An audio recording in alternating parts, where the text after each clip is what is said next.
Now, last year I got a chance to look at a brand new line within the Lenovo ThinkPad line. That, of course, was the Z series, specifically the Z13 and the Z16, the Gen 1.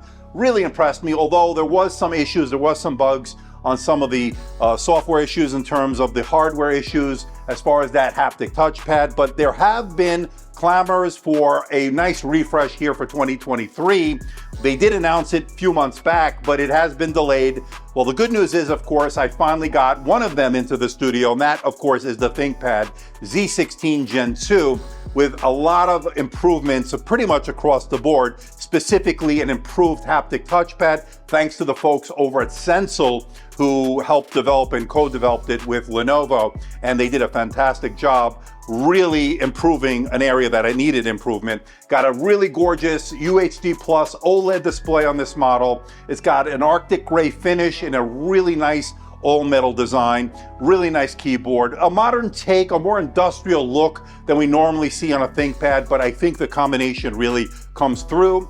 Let's find out if it's definitely worth the money, and of course, I will tell you what I think of it. So sit back, relax, and here is my review of the Lenovo ThinkPad Z16 Gen 2 here for 2023. Coming up.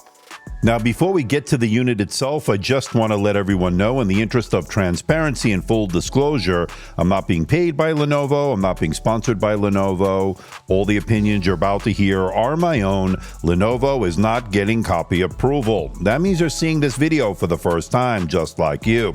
Now, this unit is on loan from Lenovo, and once this review is done, I'll be sending it back.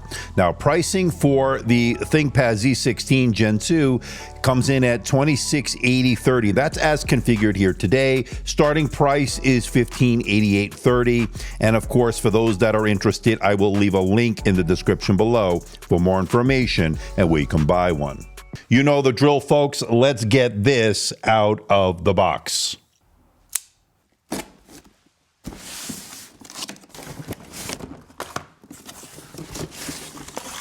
Okay, so this is the packaging. Of course, we'll get to this in a moment, but let's first see what charger they give us. 135 watt USB Type-C charger, as that comes into focus. You can see it's USB Type-C. We like to see that. 135 watts. It does have the discrete GPU.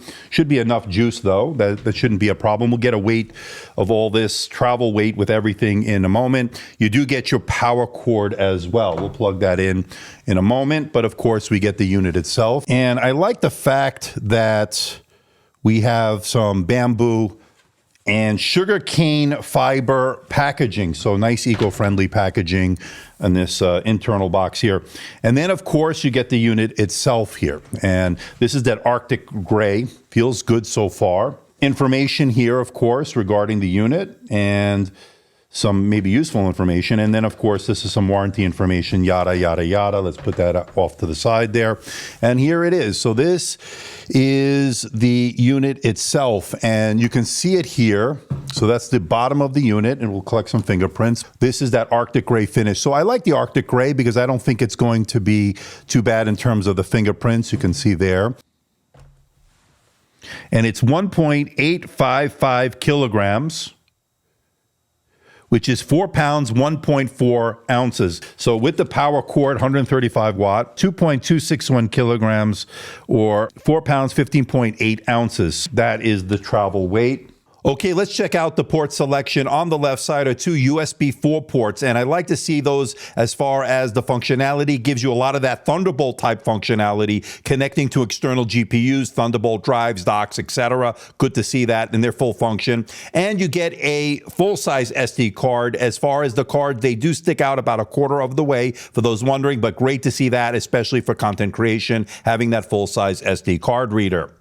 And moving over to the right side is your power button with an LED indicator light in it, a 3.5 millimeter microphone headphone combo jack, a third USB-C port, although this one is not USB-C 4, it's USB-C 3.2 Gen 2. And then you finally get a Kensington lock port to round out the ports on this unit. Notably missing, there's no HDMI port, but I think the overall port selection is actually pretty good on this unit. Now, as far as what's internal here, you can see the dual fans. You'll see the 72 watt-hour battery. We'll get into the battery life later on in this review. We'll also get into the thermals as well. But as far as what's user upgradable, the M.2 SSD here is Gen 4. And as you can see from these reads and writes, certainly good enough for what you need to do on this laptop, that's for sure. And that, of course, is user upgradable, so you can swap it out for more storage if you need to do so. Now, the RAM, unfortunately, is soldered into the motherboard, but we're looking at up to 64 gigabytes of LPDDR5X RAM running at 6400 megahertz in dual channel mode. So it is soldered, so you won't be able to upgrade it yourself, but having 64 gigabytes is fantastic. I love that option, of course, and it's been working out really well. Now, when it comes to wireless, you're looking at Wi-Fi 6E and a Bluetooth combo card. That is also soldered into the motherboard, so you won't be able to upgrade that yourself. But as far as the Wi-Fi, the Bluetooth, both have been working without any issues, both working flawlessly so far. Now, when it comes to the display, there are a few options here, and Lenovo sent over their top-of-the-line one. It's the OLED offering. It's a 16-inch display with a resolution of 3840 by 2400. That's a UHD Plus resolution with 283 pixels per inch. It's got a 10-point capacitive multi-touch display here. It also has pen support, which is a great value add because it allows you to take notes, sketch out artwork. Even though it's not a convertible, you can draw out diagrams and stuff like that. I like that option here. It is a glossy display, so you will notice some glare and reflection depending on your lighting conditions. It's also an HDR display, so watching high dynamic range content on this has been very good in Netflix, Amazon, and YouTube. Now, when it comes to the metrics, it's actually a very good display for doing content creation here. The coverage of the color gamut is excellent. It's got a very good color accuracy, so if you're going to do Lightroom, Photoshop, video editing, color grading, and things of that nature, this is a very good panel to do those tasks.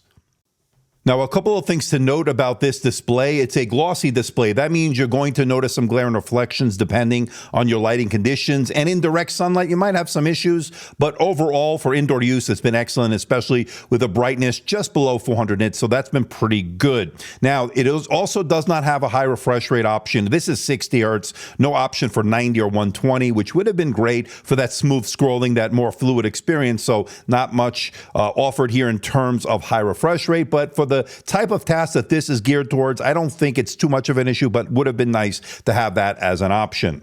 So my overall takeaway is this UHD Plus OLED display certainly shines here. It is excellent for consuming media, doing content creation, and overall general purpose use. So really good in that regard.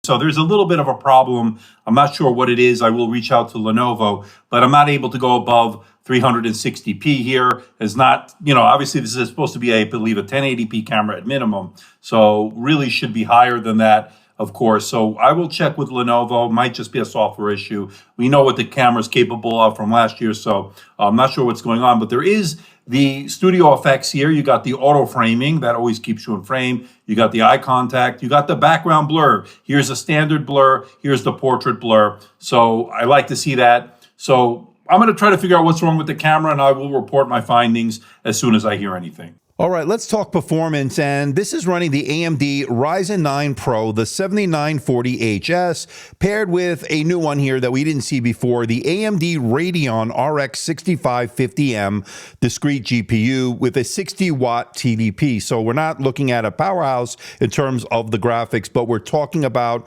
an entry-level, or so to speak, entry-level graphics processor, but definitely good enough for this laptop for what you need it to do. Certainly gives you a nice graphical performance boost. Now, when it comes to the single core performance in the Cinebench 2024, it did okay, but not quite as good as some of the others in this category, but definitely good enough for, again, what you need this laptop to do. Now, when it comes to the multi-core performance, it scored 822, again, shy of the Intel variants we looked at, and of course, the M3 Max on that MacBook Pro 16. So definitely lags behind in those categories.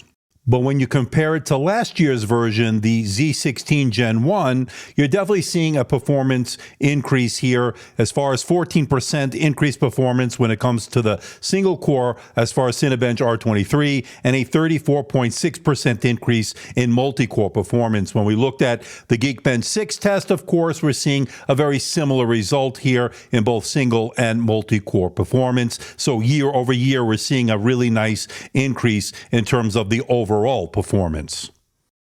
but you will be able to game depending on your settings. As you can see here, some of the more popular titles, you definitely get playable frame rates. Witcher 3, F1 22, Dota 2 Reborn, and even Cyberpunk 2077. Of course, it all depends on your settings, so you have to play around to sort of hit or miss. But overall, pretty good gaming here on this laptop with that discrete GPU.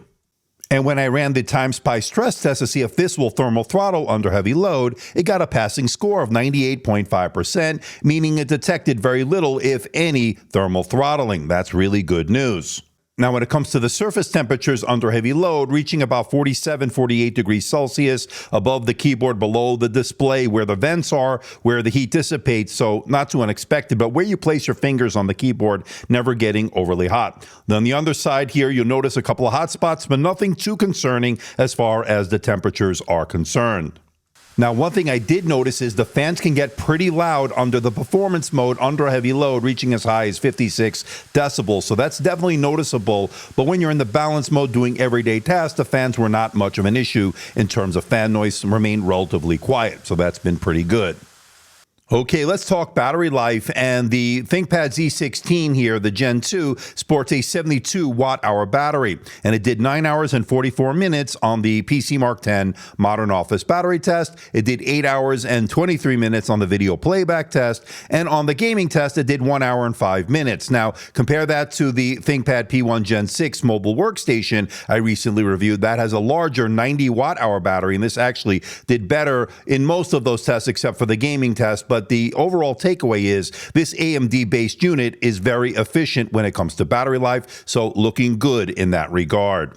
Now, for those wondering, yes, you can open the lid with one finger, and I saw very little screen wobble when typing, so the hinges are on really good. Now, as far as the keyboard, I really do like it as far as typing out long documents, emails, and the like. The tactility, the feedback, the overall key travel was very good. So it does have that ThinkPad DNA still on this, even though it does have a more modern and industrial look than we traditionally will see with a ThinkPad. So the keyboard is actually really good. Now, as far as the multi-stage backlight, that works well. So if you want to get work done in a dark room or a dimly lit environment, that certainly enables you to do that. And as far as the touchpad, we have a very much improved touchpad here, thanks to the good people over at Sensal who worked very hard on this, and I spoke with them. And this haptic touchpad has a lot of great feedback. It's improved in a lot of ways in terms of the responsiveness. So very good results here when it comes to scrolling and doing all the gestures. Everything seems to work as you'd expect. And then, of course, we have the track point, which is an inherent part of the ThinkPad DNA. Scrolling with that was very responsive. Everything worked as expected. Now, something a little bit different we saw last year, where you double tap the track point, that brings up a menu that allows you to change the brightness and some of the settings on your camera. You can do dictation. There's all sorts of features and settings you can access by the double tap. So that's a really nice, and it is much more responsive and much improved here this time around. Now, when it comes to audio, the Z16 Gen 2 has dual user-facing speakers with Dolby Atmos, so that's going to help with the spatial audio. I think the overall sound is actually pretty good. I put it on the dynamic mode in the Dolby Atmos Access app, and so far, it sounds pretty good, but I want you to be the judge. You let me know what you think in the comment section below. Now, let's give it a listen.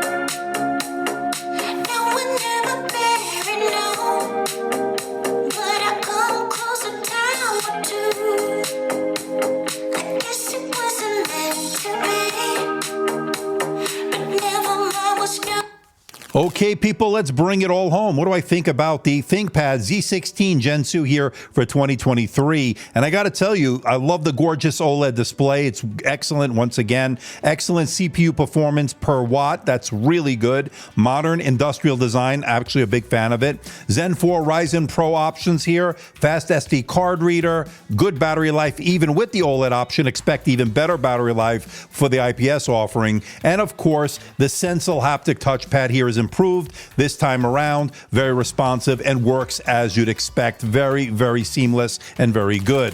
Now, as far as the negatives are concerned, no high refresh rate options here. It supports just one internal SSD. The camera on my review unit was not working properly, but that might just be a one-off. I'm still looking into that. And its soldered RAM, of course, is not user upgradable, but they are not deal breakers, ladies and gentlemen. I highly recommend the Lenovo ThinkPad Z16 Gen 2 here as we round out 2023. So please hit the like button, please subscribe, please share this video.